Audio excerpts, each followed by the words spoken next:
Tonight, where we are headed according to the latest COVID-19 modeling. I think, the main conclusion here is that we're the masters of our own fate.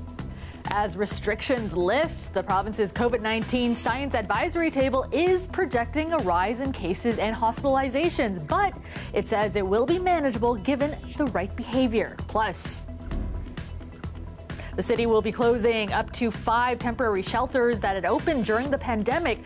Where will those in need go next? And we were essentially just floored with the amount of donations received in a very short time. A Toronto woman was saved by doctors in Ukraine when she was just 5 years old. Now she's trying to help the same hospital that helped her. Good evening, I'm Kelda Yoon.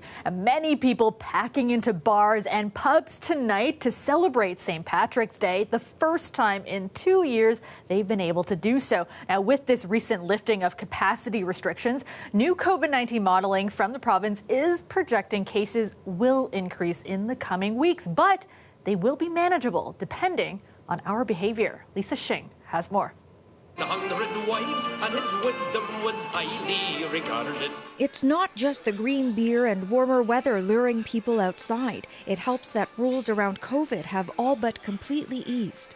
I think I'll keep a few masks just in case. Excited to see people's smiles finally again, That's what I'm most excited about. I'm throwing it right in the trash. I was just in Florida for a month and didn't wear it once, and it's you realize that things can happen and life can go on without it. But some experts are urging a more cautious approach, using wastewater surveillance, test positivity and mobility data. Ontario's science table's latest figures show case numbers and hospital and ICU occupancy have stopped declining. And considering Ontario's mask mandate will be lifted Monday, those numbers will likely increase over the next few weeks. If we start to just see, all masks dropped like T-shirts on a beach, then it's probably not a good thing. But if people don't change their behavior too drastically, the numbers will still be lower than they were during the peak of the Omicron wave in January, and the increase will just be for a limited amount of time. The data shows third doses have made a huge difference in preventing even more people ending up in hospital. If we continue to take it slow, and perhaps get a little bit more vaccinated as well and wait for spring, weather like what we're having right now, we should look relatively okay. Aside from masking in busy indoor environments, the head of Ontario's science table says to be careful about the number of close contacts we have, especially indoors without masking. In a statement, the Ministry of Health says Ontario has done significantly better than the best-case scenario from the last modeling, and it can handle any range of hospitalizations from these latest projections. Lisa Shing, CBC News, Toronto. Now, when the pandemic hit for 2 years ago, the first major event canceled was the St. Paddy's Day celebration. Today, it's the city's first major celebration to make a return. Our Greg Ross was in the midst of it all today, catching up with business owners and patrons, happy to finally have a party again. Live music, people dancing and drinking together in one place. It's a party atmosphere that has simply been non-existent the past 2 years. How does it feel to be out doing this? Oh, amazing. It's so good. Yeah, it's been a very long time. It feels pretty good, I'm not gonna lie. This man skipped out on work to celebrate St. Patrick's Day, something that was once considered tradition for many. Obviously, you're supposed to be at work right now. Yeah, but it's a secret. I have a personal doctor's appointment today just to celebrate this beautiful day. For others, St. Patrick's Day offers an opportunity to work. For the staff here and even the musicians, this kind of atmosphere has been a long time in coming. We've tried to play through lockdowns and stuff, but it was always tough not having that interaction. But having it back, it's just the energy and oh my God, it's awesome. It's so good, so good. I'm sure 5 o'clock will roll around. The general manager of Grace O'Malley says things aren't quite back to normal. The daytime crowds on St. Patrick's Day are usually bigger. But with so many working from home, there are fewer office workers celebrating downtown. It feels like normal again almost, and I think St. Patrick's Day is a great way to commemorate getting back to normal. He says they hope to put the pandemic behind them when mask mandates are finally lifted. No, we'll follow it for the next 4 days and then properly back to normal then, right? Some pubs are not just prepping for a busy night, but for a busy weekend, with the St. Patrick's Day parade set for Sunday. We've been preparing over 2 years now, because last time St. Patrick's got canceled, and yeah, we've been preparing all week. We're doing new shots, new beers. It's going to be amazing. You saw that some people called in sick to be here today. I imagine there's going to be a lot more sick calls tomorrow as this party continues right up until that St. Patrick's Day parade, which gets underway at noon on Sunday. Greg Ross, CBC News, Toronto. Ottawa announced today it is dropping the pre-entry COVID-19 testing requirement for fully vaccinated travelers. At a news conference this morning, the health minister said the time is right. I think it's fair to say that we are now entering into a transition phase of this pandemic. As the weather warms and people spend more time outside, we can expect to see transmission decline in the coming months. But we have to be prepared for a waning of collective and individual immunity. Testing requirements will be removed at airports and land border crossings starting on April 1st. Authorities will continue to randomly test travelers upon arrival to identify and track COVID-19 variants. This change comes as travel picks up and jurisdictions across the country put an end to restrictions involving vaccine passports, gatherings, and masks. Toronto District School Board says students will no longer be required to wear masks in schools when they return from March break on Monday. This move comes after a TDSB request to be given additional time before lifting COVID measures in schools was declined by the province. In a message posted to its website, the TDSB says masks will still be strongly encouraged and made available for students and staff upon request. Well, many people relied on shelters throughout the pandemic and still do. But a report released by the city staff today hints at changes to come, with as many as 5 shelters set to be decommissioned. Dali Ashry has the details and reaction. Over 7,000 people experience homelessness in Toronto. COVID is not over for people who are unhoused and who are poor. Many rely on shelters across the city. Currently, there are 27 locations, but soon that will change. We have identified up to 5 that we are going to focus on closing in 2022. The Better Living Center at the Exhibition Place is expected to shut down by April 30th, and the Days Inn on Queen East by May 15th. But there's still no word on when the 3 other shelters will close. The city says that it's presenting a plan, and there's not really a plan here. Some of the temporary shelters have been set up in hotels. Dr. AJ Withers, a housing advocate, doesn't agree with the city's phased approach. This so-called plan is going to move 3,200 people from shelter hotels into unknown places, many of them into an already full shelter system. Other advocates say the city's lack of clarity can further damage the mental well-being of an already vulnerable population. If you don't know what's going to happen to you in the near future, that raises people's anxiety, and what we see from that is that people use substances, they overdose. So if we're not being clear about this, if we're not giving people safety for long periods of time, the stress that's actually imposed on them can actually be life-threatening. Leases for shelter hotels are extended until December, which means someone like Gru has no idea what's next. No housing options for people who have ended up falling through the cracks, and so that hasn't changed. The tent would be a big adjustment or a big readjustment in terms of having to go back to the tent. We still are criminalizing encampments. They're still considered illegal in public parks. So we're setting people up essentially to have nowhere to go. That is actually viable and safe for them. We may introduce some 400 to 1,100 beds back into that base shelter system, but that will be done with caution, with consultation. And we do not intend at this point to return to the pre-pandemic capacity levels that we had in the shelter system. The report also mentions that it intends on creating dedicated refugee shelter accommodations to free up existing shelter capacity. The report is expected to be presented to the Economic Development Committee next Thursday and to be presented on April 6th to City Council. Dalia Ashery, CBC News, Toronto. Meteorologist Nick Cernkovich joins us now with a first look at the forecast. And Nick, no complaints today about the temperatures, I'll tell you that, and that sunshine. Beautiful day all around. Well, Kelda, they say a picture is worth 1,000 words, and maybe this isn't a picture, but it is certainly a map or an image of the daytime temperatures today. Look at that, 21 degrees down in Windsor, 17 in the city of Toronto. Beautiful, beautiful spring temperatures, even though we're a few days away from the official start of spring there. And this warm weather carrying us into the evening hours tonight in the overnight period. Now, in terms of the forecast, we're looking at some fog patches developing again through the overnight period. So we're going to see that around Lake Ontario and Lake Erie, similar to what we've seen over the last couple of days.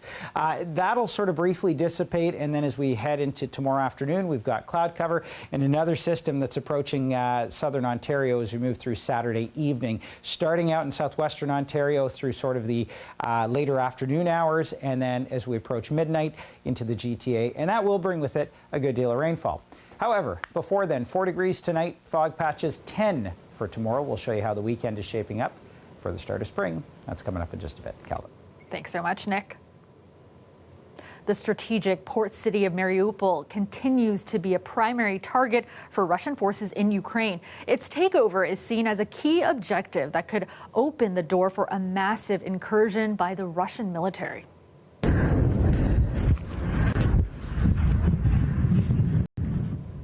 A rescue operation is underway following yesterday's bombing of a theater in Mariupol. Hundreds of women and children had taken shelter inside the building. Now, this is a satellite photo which shows the word children written in Russian on the ground in front and behind the theater. It was hoped the message would prevent the theater from becoming a target. Officials say there are survivors, but there is no word on how many may have been killed or hurt. Mariupol is just one of several major cities in Ukraine being bombarded. The president of Ukraine has been speaking to foreign parliaments almost every day. Well, today, Volodymyr Zelensky addressed German lawmakers.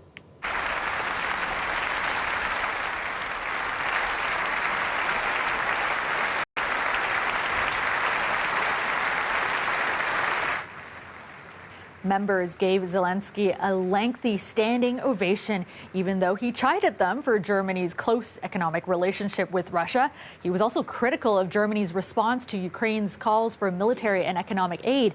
Referencing the Berlin Wall, Zelensky said there's now a new wall dividing Europe and accused Germany and other nations of hiding behind it. A Toronto woman who was treated at a hospital in Ukraine when she was a child credits the doctors there for saving her life. Now she's doing what she can to make sure the patients there now get the same level of care. Alice Chiasson has more. Yaroslava Tymoshenko fell critically ill when she was about 5 years old living in Ukraine. It was a result of the nuclear fallout from Chernobyl. So my mom was pregnant at the time of the fallout. And I had an issue with my blood, basically. She was cared for at Ukraine's largest children's hospital, Ohmadiet. I wouldn't really, I don't think, be here if it hadn't been for those doctors and for that hospital that saved my life. To see Ohmadiet bracing for war was heart-wrenching for Tymoshenko. These children who were in critical condition, who had cancer, they had to basically be in the bomb shelter in the basement of this hospital. It broke me. The children have been evacuated and will resume their treatments elsewhere. Now, Ohmadiet is being used as a triage and trauma center for people injured in battle. I really just want to do something. Tymoshenko started a GoFundMe to raise money to send to Ohmadiet, hoping it can be useful to buy medical supplies or help the patients. She's also painting Ukrainian flags and selling them as part of the fundraiser. We were essentially floored with the amount of donations received in a very short time. Just over $8,000 in a week. She's working with a doctor in Ukraine to facilitate the eventual money transfer to the hospital. The very same doctor, Olga, who treated her at Ohmadiet all those years ago. In a way, Tymoshenko is getting a lot out of giving back. I find it peaceful. I find it like meditative. That's the word I'm looking for. Ali Chiasson, CBC News, Toronto. The nonprofit organization that helped bring Ukrainian pediatric cancer patients to Toronto's Sick Kids Hospital says they hope to add more flights in the coming days. We're already working toward another flight, and what we really want to accomplish is an air bridge so that we could move medical supplies across to the clinic and then evacuate patients out of that area. 2 patients and their families arrived at Sick Kids on Wednesday to continue their treatment. A risk management firm that facilitated the flight says it was a challenge getting planes off the ground due to European sanctions and a lack of aircrafts in the region due to the war. They add there were 3 airport changes prior to the flight, and a new plane was needed to fly the families out. But the families were relieved to be getting off the ground. When we informed them that they were going to Canada, the families both burst into tears of joy that they were going someplace that they knew was safe. Other Canadian hospitals indicate they are also keen to help. Brisebois says he plans to continue to assist in getting patients to Canada. Welcome back. A province-wide college strike has been averted. On Monday, the union representing more than 16,000 college faculty promised to strike Friday if their demands were not met.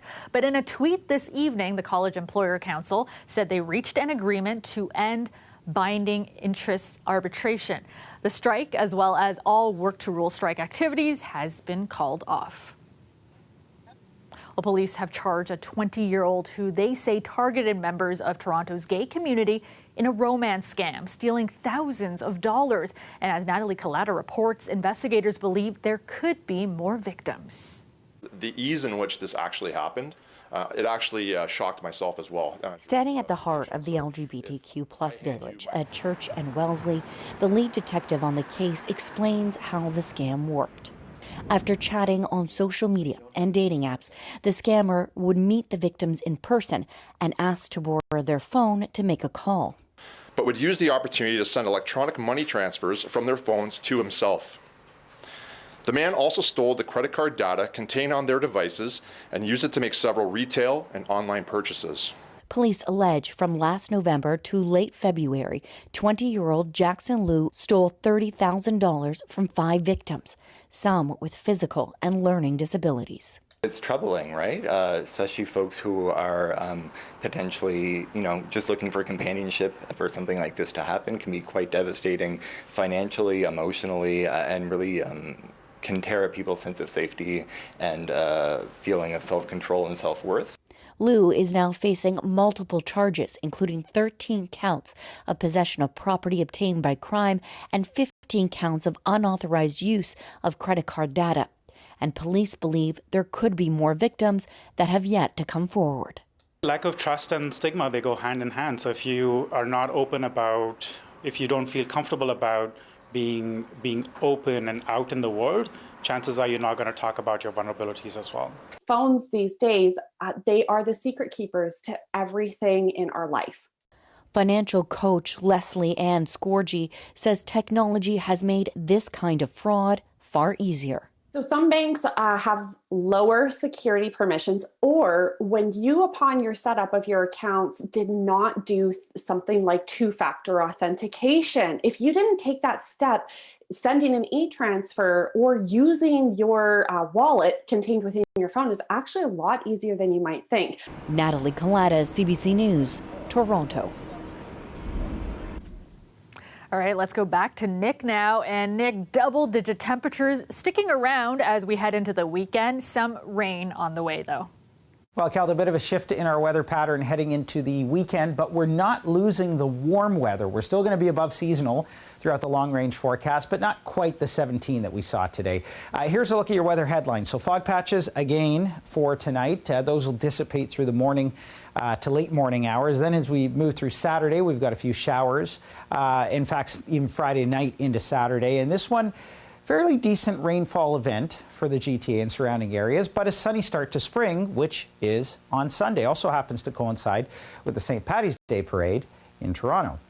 Here's a look at the forecast for tonight. Fog patches again developing, especially along the lake. So areas along Lake Erie and Lake Ontario seeing fog through the overnight period. And then as we move through tomorrow morning into the afternoon, that fog dissipates. However, cloud cover starts to move in. I don't think we'll see a lot of sunshine, but late morning, that's kind of our best chance of seeing some sun. Still mild temperatures, though. The risk of a few spotty showers here, but generally what we're watching is the rain to move through late Friday. So for the Golden Horseshoe, closer to about 11 p.m. or midnight tomorrow, and then it lasts through the day on Saturday. Most of the rain, though, comes tomorrow night, but still on and off showers on Saturday. Saturday into Sunday, it begins to taper off. And mind you, I hate to say this, but we could actually see a few flurries into the early morning hours on Sunday before the temperatures warm up. Nothing accumulating there, but the temperatures will be close to the 0 mark.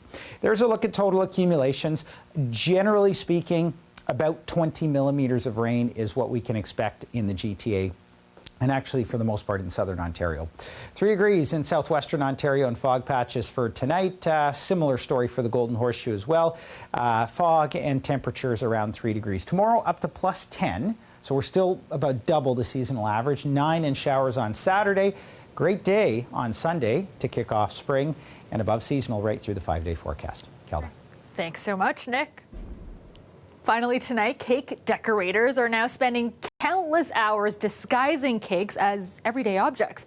April Julian is a participant in a new Netflix show about these dessert tricksters. We visited her at her home in Toronto. These kinds of cakes, like, you don't have to be precise. That apron is like therapy, right? It's just like my creative outlet. I get to use a different part of my brain that I'm not using during the day. I get to make weird and wacky stuff that makes people laugh.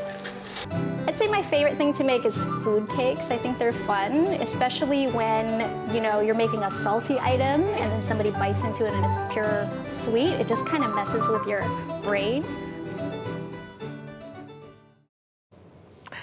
And that's our show for you tonight. Thank you so much for watching. I will see you back here tomorrow night at 11. Have a great night, everyone.